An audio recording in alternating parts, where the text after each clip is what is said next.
Hi guys, I'm Dinesh Kumar. இன்றைக்கி எங்கள் காலேஜில் எனக்கு ஒரு ப்ராக்டிக்கல் டாஸ்க் கொடுத்துருக்காங்க. அந்த டாஸ்கில் டாபிக் என்னென்னா இன்ட்ரடியூசிங் மை ஃப்ரெண்ட். அந்த டாப்பிக்கில் தான் அவங்கள்ட்ட வந்து பேச வந்திருக்கேன். ஃபர்ஸ்ட் வந்து ஃப்ரெண்ட்ஷிப்னால் என்னங்கிறது என்னுடைய பெர்ஸ்பெக்டிவில் என்ன இருக்கோ அதை வந்து உங்கள்கிட்ட சொல்கிறேன். ஃப்ரெண்ட்ஷிப்பில் ஜென்யூனான ஃப்ரெண்ட்ஸ் கிடைக்கிறது வந்து ரொம்பவே கஷ்டம் என்னை பொறுத்த வரைக்கும். ஆனால் எனக்கு ஜென்யூனான ஃப்ரெண்டு கிடைச்சனால நான் ரொம்ப லக்கியாக ஃபீல் பண்ணுறேன். ஃப்ரெண்ட்ஷிப்பில் வெறும் அப்ஸில் மட்டும் இருக்கிறது பேர் ஃப்ரெண்ட்ஷிப் கிடையாது. டவுன்ஸ்லேயும் அந்த ஃப்ரெண்டு கூட வா நம்ம பார்த்துக்கலாம் அப்படின்னு சொல்கிறவங்க தான் ஃப்ரெண்டு, உண்மையான ஃப்ரெண்ட்ஷிப்.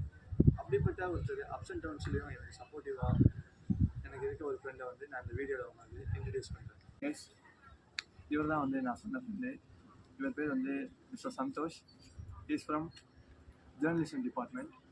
இவர் தான் வந்து எனக்கான அப் அண்ட் டவுன்ஸ்லாம் வந்து ரொம்ப ஹெல்ப்ஃபுல்லாகவும் ரொம்ப ஜென்யூனாகவும் என் கூட இருப்பார். நாங்கள் வந்து எங்கே போனாலும் ஒன்றா தான் சுற்றுவோம். இவர் சாப்பிட்றதா இருந்தாலும் என்னை விட்டுட்டு சாப்பிட மாட்டார். நான் சாப்பிட்றதுனாலும் அவரை விட்டு சாப்பிட மாட்டேன்.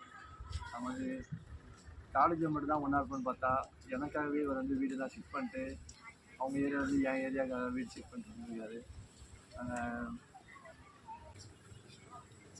அது மட்டும் இல்லாமல் இவர் வந்து கிளாஸ் டாப்பரும் கூட. நான் வந்து அகாடமிக்ஸில் கொஞ்சம் லோவான ஸ்டூடெண்ட்டு. ஆனால் இவர் தான் வந்து எனக்கு அகாடமிக்ஸ்லலாம் வந்து ஹெல்ப் பண்ணுவார். நல்ல மார்க்ஸ் ஸ்கோர் பண்ணுறதுக்கெலாம் ரொம்ப ஹெல்ப்ஃபுல்லான ஆளாகவும் இருப்பார்.